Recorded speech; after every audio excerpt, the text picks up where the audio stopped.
Jason Rzucidlo reporting for AmericaJR.com, and I'm being joined by Amy Nesbitt, Executive and Artistic Director of the Ann Arbor Summer Festival. Please start by giving me some highlights of this year's Summer Festival. Oh, we've got a great Summer Festival lined up for everyone this season. So some of the many highlights from the over 140 different events that we present this year include presenting Ingrid Michaelson at the main stage with Jukebox the Ghost on Thursday the 25th. We're also presenting the Indigo Girls with their new release on Friday the 19th of June at the Power Center for the Performing Arts. And a very special show we're presenting this season is on Saturday the 27th of June, down by the Riverside, the Blind Boys of Alabama and the Dirty Dozen Brass Band. Oh, wow. And yeah, that's going to be a great show. And outside, we have some very special, what we call special attractions. So these are more of the free outdoor family entertainment. On Tuesday the 16th of June, we're presenting the circus company Cirque Mechanics and their 22-foot-high pedal-powered acrobatic stage called the Gantry Bike that 6 different acrobats are doing tricks on while it's pedaling around the site. Wow, that sounds exciting there. Yeah, it's super fun, yeah. And then on the 23rd and the 24th of June at the same location at top of the park, we'll be presenting the McManus Show, which is a circus duo from Sweden. This is their first time in North America who are doing these really hysterical acrobatics, teeter-totter work, tons of juggling, really comedic though, kind of in a sort of Abbott and Costello kind of vein, big guy, little guy on the teeter-totter thing. And that's an hour-long show, and we're going to do one show each night, and that'll be really fun for families. And then on our final night of the festival, the 5th of July, we'll be presenting outdoors for free the United States Army Field Band and Soldiers Chorus, the 100-member Army Field Band, which will be a fantastic way to celebrate the 4th of July. All right. People may be wondering, how will the festival be different from last year? Sure. Well, the main difference is that Top of the Park has been relocated about a block south of its historic location. So now instead of being on North Ingalls Mall and Washington Street, it's now on South Ingalls Mall and North University Avenue, which will be closing between Hill Auditorium and the Michigan League. So that's probably the biggest difference this year. And other than that, I think it's just some very modest adjustments we've made to the site and a little bit on the programming out of Top of the Park. But for the most part, what people have come to love and expect will be there. And in fact, actually, this year, we've expanded the very popular Retreat series, which is a wellness series. It's an alternative happy hour on the lawn of the Power Center where we have free yoga classes and Tai Chi classes. And now that's every single night of the festival, which is 21 nights, starting at 5 o'clock, 6 nights a week. Very good. So why the move for the Top of the Park this year? So the University of Michigan needed to do a whole slew of construction in the area. So the primary construction they needed to do was on the steam tunnels that power the university. What I hear is it's about a 75-year work cycle.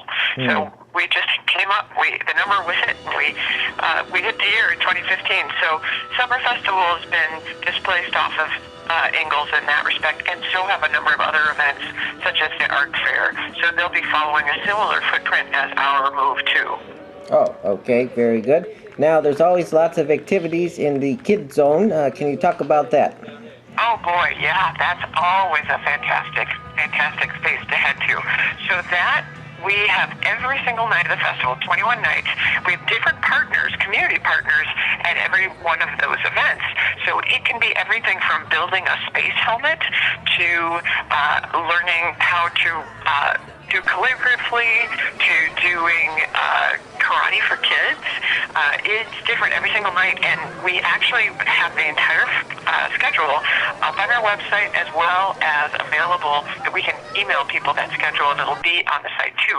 So if parents want to plan which nights they want to come and what's going on, it's a great way to do it. Or to just come with a free sense of adventure and discovery, because every night it's something that's appropriate for kids and their families from 4 years old to 14. There's always something going on in the kids zone.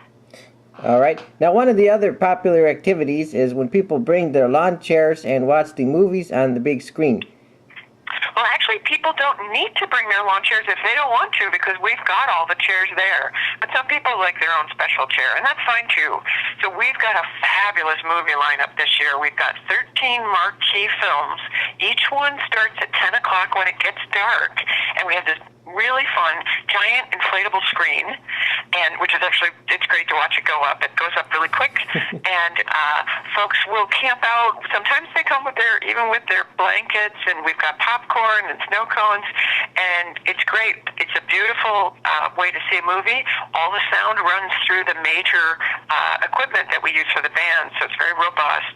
And you can just pick where you'd like to sit and hang out. You can people watch a little bit, but it's a really fun way to watch the movies. And to me, it's the closest thing we have to kind of the old school drive-in a way, to be able to see those movies under the stars. It's really fun.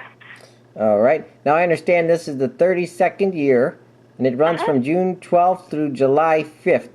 Would you say it's one of the largest running festivals in the nation in terms of days?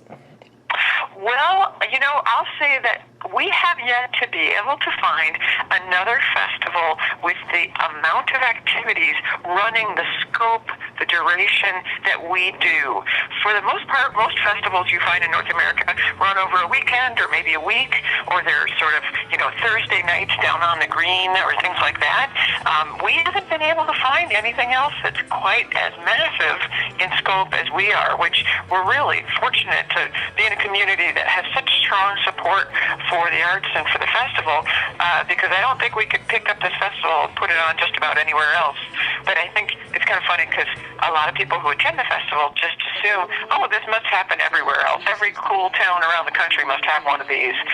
And it's a really unique thing that I think a lot of people don't realize how rare it is until they go and spend time, or even in some cases move to other places and say, wait, what do you mean you don't have a top of the park? So most of the activities are free, but I understand donations are suggested? Sure, yeah. 90% of our 140 events are admission free. The marquee talent events like the Golden Dragon Acrobats and the Indigo Girls, those are part of our main stage series.